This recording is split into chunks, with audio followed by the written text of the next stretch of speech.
gusto poder exponer en este día la motivación de las resoluciones judiciales. Mi nombre es Sara Ivonne Aquino de Franco, carnet 85-3439-2021. E iniciaré esta llamada, este podcast, esta reunión, conversando sobre qué significa motivar o qué es motivar. Según el diccionario de la Real Academia en la lengua española, la palabra motivar puede presentar dos significados. Uno de ellos y el más común podría ser el de disponer del ánimo de alguien para que proceda a generar un resultado. Y el otro es brindar o dar causa para que algo se dé. Pero la administración española también encuentra un concepto de motivar o motivación y quizás se puede remontar a una de las sentencias del Tribunal Constitucional de 1997, en el cual se expresa que es una exteriorización para que se genere un juicio motivado específicamente, ¿verdad? Y eso es para conducir prácticamente los hechos hacia un resultado. Es importante mencionar que cuando hablamos de una motivación, de una sentencia o de un auto, no se está hablando solamente de cómo alguien se siente para que nosotros pudiésemos obtener resultados o cómo es la manera en que nosotros nos sentimos para poder emitir un juicio. En este caso se refiere a las explicaciones que son vitales o que el juez o que un magistrado tiene que tener en cuestión o que ha puesto para que se pueda determinar un fallo o un resultado. Es importante hacer ver que en el antiguo régimen, es decir, en el régimen absolutista, que precedió prácticamente a las constituciones, era importante tomar en cuenta que se prohibía expresamente que se hiciera un juicio y que se debiese fallar sin tener un resultado o un fundamento. El jurista Manuel Ortiz de Zúñiga, un jurista español, manifiesta que la falta de razonamiento existente puede dar a resultados errados. En este caso, prácticamente una motivación es vital para que pueda haber un resultado positivo o negativo en este caso. Pero, ¿qué es lo que motiva? ¿Qué es lo que se va a motivar? Eso es algo que posteriormente, dentro de esta plática, de este conversatorio, vamos a analizar. La Revolución Francesa introdujo un punto vital en los tribunales, que era la exigencia de la motivación de estos autos o de estos fallos. En España, prácticamente, que es una de las escuelas que tenemos con mayor presencia en el tema de la motivación de las resoluciones o de los autos, también nos menciona que es el principio de fundamentación es vital para las sentencias, así como la motivación. Un punto importante a mencionar es que desde que se toma en cuenta la motivación, en la sentencia se convirtió en algo vital para los jueces o para los tribunales. Como parte importante voy a mencionar que la motivación de realmente en las sentencias o en los autos o en los fallos va a tener una repercusión o una secuela para aquellos que forman parte de ese proceso, ¿verdad? Mientras la motivación no sea parte del juez o no haya una explicación válida para poder emitir una sentencia o un auto o un fallo, entonces prácticamente se estaría violando el principio que es de integración, ¿verdad? De las fuentes o de las razones fundamentales para poder emitir esa sentencia final. Vamos a continuar esta exposición, bueno, con otras preguntas vitales para poder ahondar más sobre el tema de la motivación. Y quisiéramos dar paso a nuestra siguiente compañera para poder seguir este conversatorio. Muchas gracias, Sara, por esa introducción que nos acaba de hacer con relación a este tema que viene a abonar a nuestro aprendizaje. Mi nombre es Sonia Noemi Pérez Carlos, con número de carnet 85-3104-2021. ¿Qué es motivar? Para hacer un poco de contexto, tal como lo hacía Sara, pues los orígenes, vemos que el origen de la motivación se remonta ya de un buen tiempo atrás. Pero, ¿qué es lo que se motiva? Se motivan las resoluciones judiciales que, vista como una cadena de razonamientos de una resolución judicial, el juez da a conocer ese razonamiento crítico, valorativo y lógico que está fundamentada no solamente en lo que son un cuerpo normativo, sino que también sobre sentencias o derecho comparado, que viene a abonar a ese resultado. Por otra parte, también es importante que este debe de reunir las características y atender a las razones de hecho y de derecho que son indispensables para que él pueda emitir esa decisión, la cual, como dijimos, debe estar debidamente analizada bajo una racionalidad, y esa racionalidad debe estar ligada a una justificación, y esta también debe estar basada en la aplicación de la ley bajo un marco jurídico en el que el juez basa su decisión.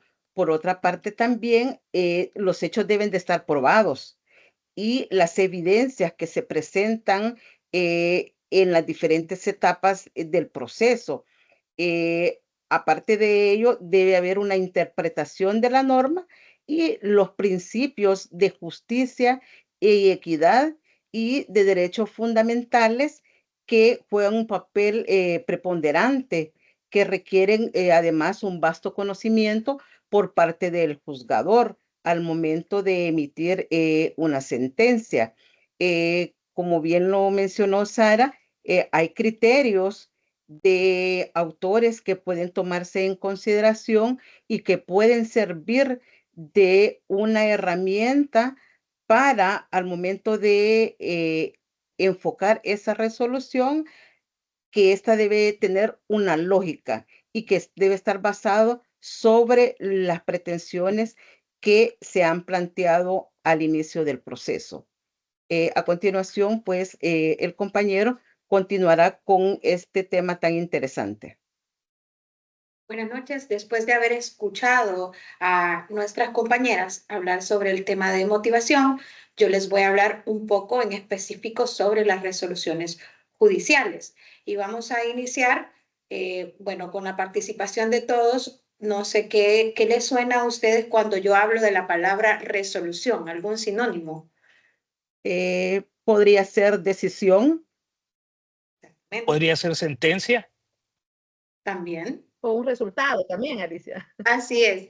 Todas las respuestas son correctas. Además de eso, podríamos agregar que una resolución es también un fallo, ¿verdad? Si nos vamos a la parte jurídica, la resolución se trata de la respuesta que se recibe en el momento en el que existe una controversia, existe una disputa, pues sabemos que actúan algunas partes. Entre esas, bueno, a estos les vamos a llamar los sujetos procesales. Entre estos sujetos procesales vamos a mencionar de los más importantes, que son la parte actora o la parte demandante, la parte demandada y también el juez. Entonces, por parte de la parte actora, siempre existe, cuando hay un derecho que él considera que ha sido infringido o vulnerado hacia él, pues él solicita que este derecho, ¿verdad?, le sea resarcido, por decirlo de esa manera. Entonces, la resolución va en función de la respuesta que el juez da a esta persona, al actor, de que si ese derecho le va a satisfacer, le va a ser resarcido o no, ¿verdad? La respuesta del juez podría ser de manera positiva o no. A esto se enfoca una resolución judicial. Pero no lo vamos a ver solamente de esa manera tan simple, sino que también vamos a profundizar en ello y decirles que las resoluciones judiciales pueden verse como un documento, pero pueden verse también como un acto procesal.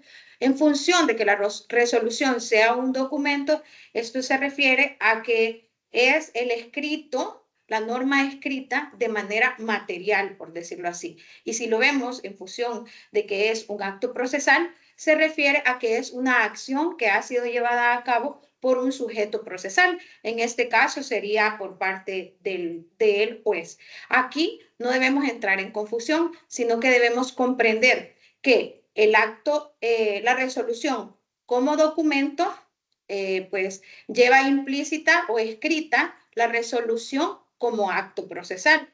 Entonces, acá también debemos hablar de lo importante que es la decisión y el juicio. El juicio, por su parte, se divide en dos. Podría ser un juicio de procedencia o podría ser un juicio de mérito. Cuando hablamos de un juicio de procedencia, estamos hablando de un examen de requisitos del pedido. Y cuando hablamos de un juicio de mérito, hablamos de un examen de contenido del pedido. Entonces, las resoluciones judiciales pues se dividen en dos, podríamos decirlo así. Hay de dos tipos de resoluciones, de contenido decisorio y de contenido no decisorio. Cuando nos referimos a aquellas que son de contenido no decisorio, es, por ejemplo, las providencias simples, que son aquellas que son de mero trámite. ¿A algunos de ustedes les suena una providencia de mero trámite que me podrían ejemplificar alguno?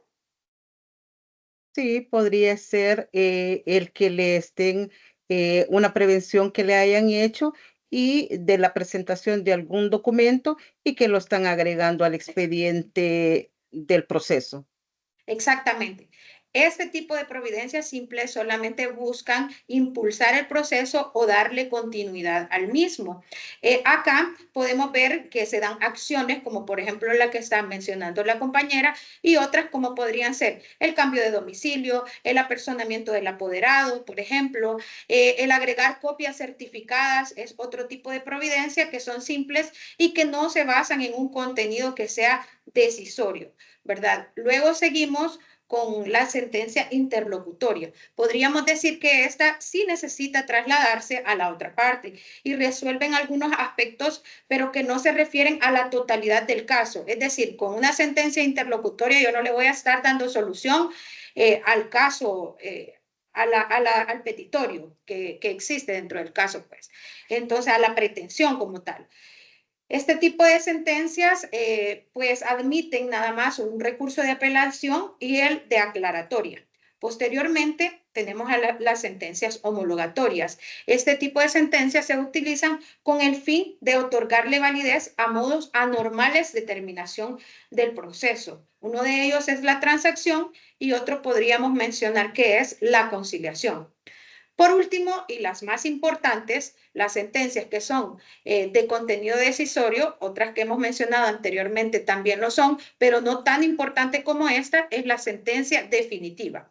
Es aquí donde pues se da por finalizado el proceso y el juez brinda su resolución del caso, pues dándole una respuesta a lo que en la parte actora en un principio pues era su pretensión. Aquí le da una respuesta si es su pretensión va a ser pues concedida o no, ¿verdad? Con eso terminaría sobre las sentencias y ese sería mi aporte y doy paso a mi compañero.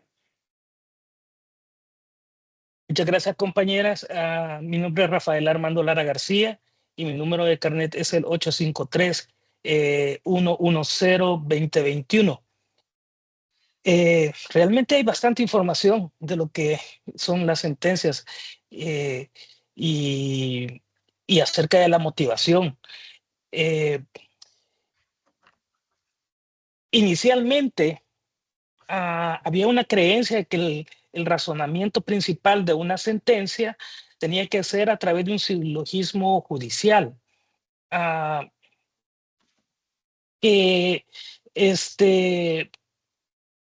pero el problema con los silogismos y que de aquí venga el razonamiento y de aquí venga la motivación, es de que no hay ninguna ley procesal que estipule de que esto tiene que ser de esta manera. No encontramos ninguna base legal que dice de que tiene que ser a través de este silogismo. Esta idea de silogismo judicial prueba que las decisiones judiciales es una conclusión que se deduce en consecuencia de sus premisas, en donde una de las cuales es la norma jurídica es decir, el derecho positivo, y la otra es simplemente el enunciado asertivo, que es una descripción de un caso concreto. Por poner el ejemplo, podríamos decir, ah,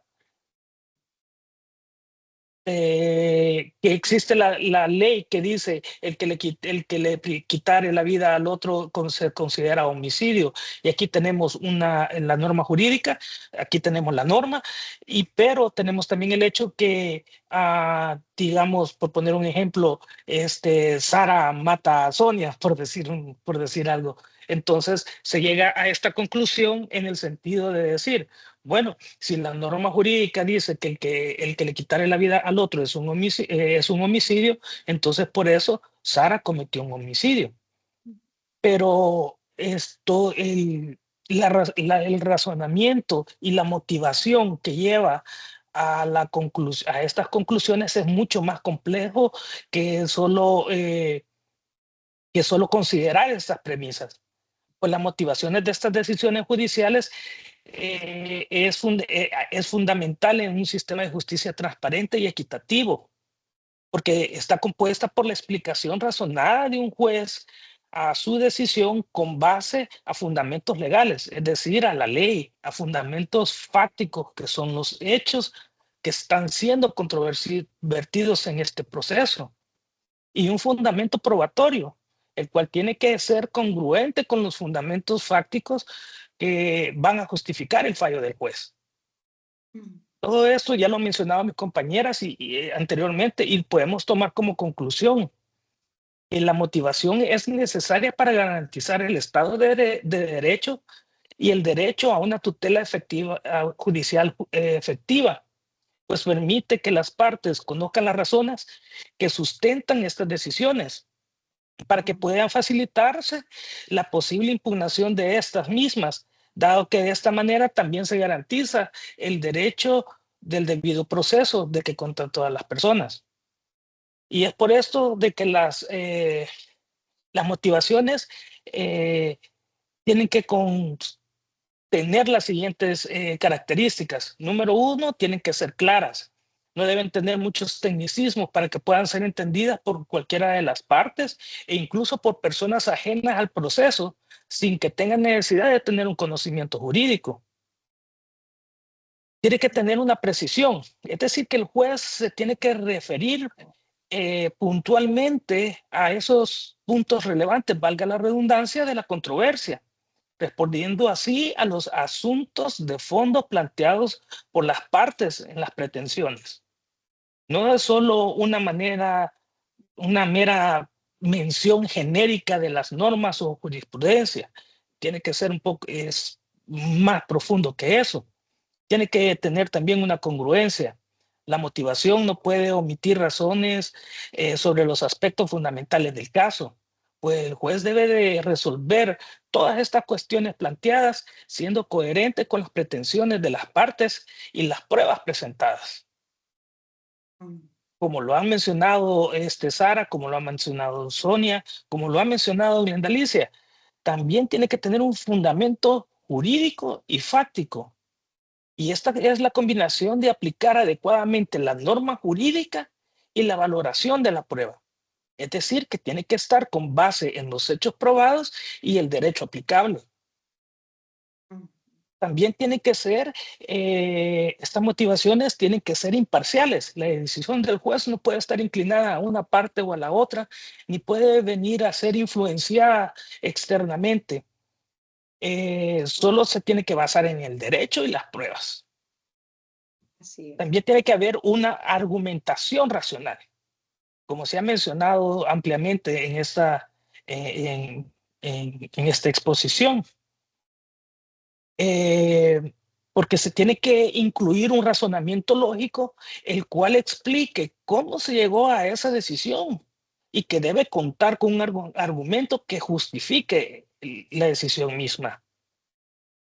Por último, esta motivación puede incluir jurisprudencia y doctrina.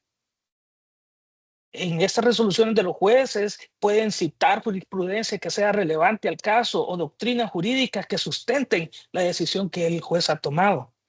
Eso significa que pueden remitirse a otras sentencias, ¿verdad, Rafael? Que hayan tratado casos como similares. Similares. Claro que sí. Incluso se puede referir al derecho comparado. No van a perdonar mi memoria, pero alguien de ustedes mencionó de que se puede remitir al derecho comparado. Hemos dado muchas referencias de lo que es el derecho español, ¿verdad? Y porque ha influenciado bastante a nuestro derecho y pues han desarrollado obviamente con más tiempo las leyes y el pensamiento crítico, el razonamiento y todos los aspectos filosóficos del derecho. Y sí, se pueden hacer, aunque la doctrina no tenga un peso legal, pero sí sustenta esa decisión. Pues la doctrina no la podemos tomar como, no es parte del derecho positivo, ¿verdad? Pero sí es una parte muy importante con la cual el juez puede sustentar el por qué está tomando una decisión en un fallo judicial. Así es. Sí. Bueno, yo Porque nada más también, agregar. Se piensa que sí, también tal vez otra conclusión podría ser que la motivación, así como en términos muy concretos, debe ser expresa, clara, completa, legítima y lógica para que realmente esto sea, porque estos son unos requisitos y son una condición que debe de cumplir para que esa motivación sea adecuada y sea correcta. Porque y también tenemos también que tomar en cuenta, considero, tenemos que perdón, también tener en cuenta, perdón, que las resoluciones, el juez tiene que resolver exactamente cada uno de los Sobre puntos que se han puesto en el petitorio y que está pidiendo el demandante o lo que está poniendo el demandado, si en un caso hay una reconvención, Así y es. no puede él declarar o dar su opinión o girar un fallo acerca de cosas que no están incluidas en el petitorio o están incluidas en la demanda, sino que tiene que ser bien específico a eso. Entonces no puede dejar ninguno de estos elementos afuera, ni puede agregar otros que no existan. Así es. quería aportar en el hecho de lo que está expresando Rafa, que pues esta motivación también es una invitación al respeto de los derechos de los que son parte de los sujetos procesales. Al momento de tener la potestad o digamos las bases necesarias para esa motivación, prácticamente se le da el derecho o se le garantizan los derechos a estas partes procesales de también poder hacer sus recursos posteriormente. ¿Por qué? Porque puede ver, como usted mencionaba, la jurisprudencia, la costumbre, prácticamente las historias antiguas, casos similares, le van a dar a las personas que son parte de estos procesos la potestad para poder recurrir en este caso, ¿verdad? Entonces, creo que es vital que esta motivación también garantice los derechos de los ciudadanos y en este caso los derechos de las personas que forman parte de este proceso, que son los sujetos procesales, ¿verdad? Claro, porque el derecho a recurrir es parte del debido proceso y es parte exacto. de los derechos que las personas tienen en el caso en que no estén satisfechos con el fallo que el juez está dando en ese momento. Entonces, si no tenemos una resolución que esté debidamente motivada con sus bases legales, con sus bases fácticas, con sus hechos y que sea al pie, no, no al pie de la letra, pero que sea exactamente en los puntos que están siendo controvertidos y que se han puesto en el petitorio, ¿verdad? Eso le da a las partes, a ambas partes, el poder decir, estoy de acuerdo, no estoy de acuerdo, siento que aún aquí se me ha vulnerado algún derecho que yo tengo y pueden tener esa posibilidad de recurrir como está diciendo Sara. Es bien importante, la verdad. Y es que esa es parte del debido proceso y el derecho de defensa también. Así es. Claro. Y pues en conclusión podemos Bueno. decir que la motivación va dirigida en sí hacia la obtención de una respuesta por parte del juez, o sea, a un resultado, exactamente.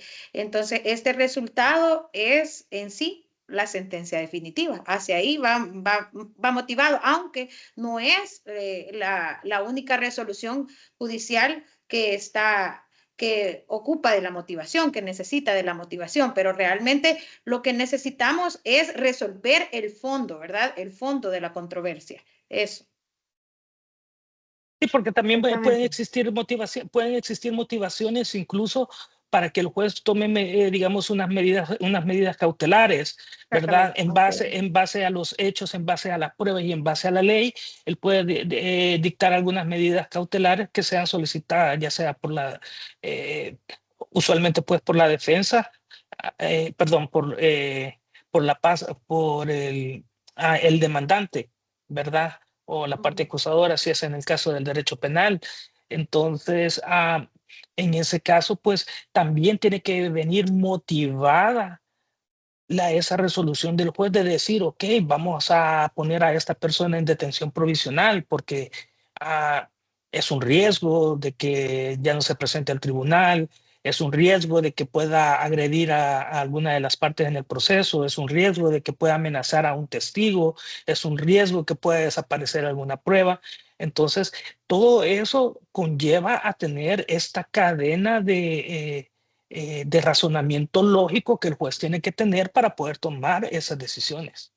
Y también pues podemos agregar que las motivaciones se encuentran como directamente relacionadas al derecho procesal, por lo mismo, porque, o sea, estas Claro. motivaciones sí llevan un proceso para que el juez dé una respuesta sobre alguna cuestión controvertida, sea cual sea su respuesta, si su respuesta sea anexar documentos, que sería una providencia simple, si su respuesta es pues una sentencia homologatoria, que sería con el fin de otorgarle validez a los casos anormales de terminación del proceso, por ejemplo, pues todo esto va dentro de un proceso porque, o sea, se debe respetar la secuencia que ya está establecida de la manera en la que se llevan a cabo, pues, todas las audiencias y todo lo que tiene que llevar a cabo el órgano jurisdiccional, ¿verdad? Como sabemos. Las etapas, exactamente. Las etapas. Bueno, Pues, creería que hasta aquí nuestra participación. Tenemos mucho que hablar prácticamente de este tema tan importante como son las motivaciones y que estamos en pro de ver de que hay tanto material, tanta experiencia, tanta jurisprudencia que nos puede ayudar a todos a poder encontrar, ¿verdad? Las fuentes reales, las fuentes fidedignas para poder llegar a una sentencia definitiva, como decía Alicia, como conclusión final. En este caso, pues sería esta nuestra participación, licenciado Ávila. Agradecemos el tiempo que dedica a poder ver nuestro video y agradecemos la participación del equipo de trabajo. Muchas gracias a todos. Gracias. Buenas noches. gracias a todos. Gracias. Gracias.